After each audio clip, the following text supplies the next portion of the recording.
पित्ते में बनने वाली पत्थरी जैसी कंडीशन से क्या मुराद है। पित्ते की पत्थरी, जिसको गाल स्टोन भी कहा जाता है, पित्ता इंसान के जिस्म में कहाँ वाक़या होता है, इसका जिस्म में क्या काम होता है और इसके अलावा ये पत्थरियाँ कैसे बनती हैं और इस कंडीशन का इलाज कैसे किया जाता है, कौन कौन से तरीका इलाज मौजूद है, जानिए इस वीडियो में। इंसान का पित्ता एक छोटी साइज का एक अज़ू होता है, एक ऑर्गन होता है जो कि इंसान के पेट के दाईं तरफ ऊपर मौजूद होता है और इंसान के जिगर के बिल्कुल नीचे। ये पित्ते की लोकेशन है जिस्म के अंदर। पित्ता एक छोटी सी थैली होती है जिसमें हरे और पीले रंग का एक लिक्विड होता है, एक मवाद होता है जो इंसान के खाए गए खाने को हजम करने में मदद देता है। इंसान के पित्ते के अंदर उस वक्त मसाइल पैदा होते हैं जब इंसान की बाइल की जो नाली होती है उसके अंदर कोई चीज, अगर ये नाली ब्लॉक हो जाए, मिसाल के तौर पर इस नाली के अंदर पत्थरियों का पैदा होना जो कि इस नाली को बंद करने की वजह बनती हैं। और ये पत्थरियां कैसे बनती हैं? बाइल जो कि लिक्विड होता है, इसमें डिफरेंट किस्म के सब्सटेंसेस होते हैं, कुछ मवाद होते हैं, जैसे कि मिसाल के तौर पर इसमें मौजूद अगर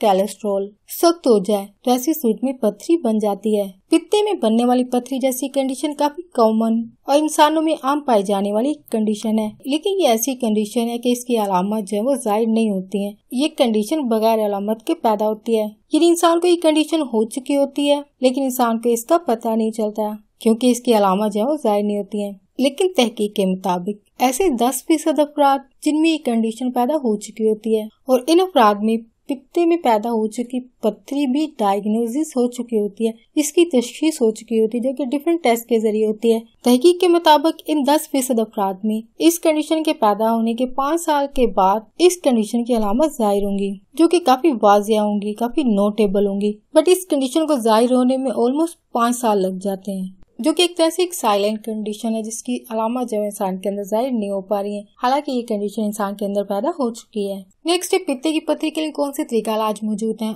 कौन से तरीका इलाज में कामयाब होते हैं, कौन से तरीका इलाज के जरिए पत्थरी को मुकम्मल तौर पर खत्म किया जा सकता है और ये वापस पैदा नहीं होती है। जब मुख्तलिफ टेस्ट के जरिए आपके अंदर पित्ते की पत्थरी जैसी कंडीशन डायग्नोसिस हो जाती है, इस कंडीशन की तशखीस हो जाती है कि आपके अंदर ये कंडीशन मौजूद है, तो ऐसी सूरत में डॉक्टर आपको 2 तरीका इलाज सजेस्ट करेंगे। फर्स्ट है सर्जरी के जरिए पित्ते की पत्थरियों को निकालना या फिर दूसरा तरीका इलाज कि सर्जरी के जरिए पित्ते को निकालना। दोनों सूरतों में ट्रीटमेंट जो काफी पॉजिटिव होती है। ज्यादातर केसेस में सर्जरी के जरिए जब स्टोन्स को निकाल दिया जाता है तो ऐसी सूरत में दोबारा ये स्टोन्स यानी पत्थरियां जो दोबारा नहीं बनती हैं। ये स्टोन्स यानी पत्थरियां जो दोबारा नहीं बनती हैं। लेकिन कुछ केसेस में जब इंसान सर्जरी के काबिल नहीं होते हैं तो ऐसी सूरत में पित्ते के अंदर मौजूद जो पत्थरी होती है उनको रिजोल्व करने के लिए, हल होने के लिए, पत्थरी को खत्म करने के लिए मेडिसिन का तरीका इलाज जो इख्तियार किया जाता है। लेकिन मेडिसिन के तरीका इलाज को इख्तियार करने के बावजूद ये पत्थरियां जो दोबारा बन जाती हैं। ऐसी सूरत में जब आप मेडिसिन की ट्रीटमेंट ले रहे हो तो ऐसी सूरत में आपको अपने आप को खुद मॉनिटर करते रहना चाहिए, अपने अंदर होने वाली प्रोग्रेस को लाजमी चेक करते रहना चाहिए और इसके लिए आपके डॉक्टर भी आपको मुसलसल मॉनिटर कर रहे होंगे कि आया आपके अंदर ये कंडीशन जो कितनी प्रोग्रेस कर रही है, कितनी कम हो रही है या कितनी बढ़ रही है। इसको मुसलसल डिफरेंट टेस्ट के जरिए चेक करते रहते हैं। अगर आपके पित्ते के अंदर मौजूद जो पत्थरियां होती है आपके अंदर किसी भी किस्म की कोई भी अलामत जाहिर नहीं कर रही है तो ऐसी सूरत में आपको ज्यादा फिक्रमंद होने की जरूरत नहीं होती है। बट स्टिल आपको कुछ एहतियाती तदबीर इख्तियार करने की जरूरत है, जैसे कि मिसाल के तौर पर आपको अपनी लाइफ स्टाइल, अपने रहने सहने के स्टाइल को,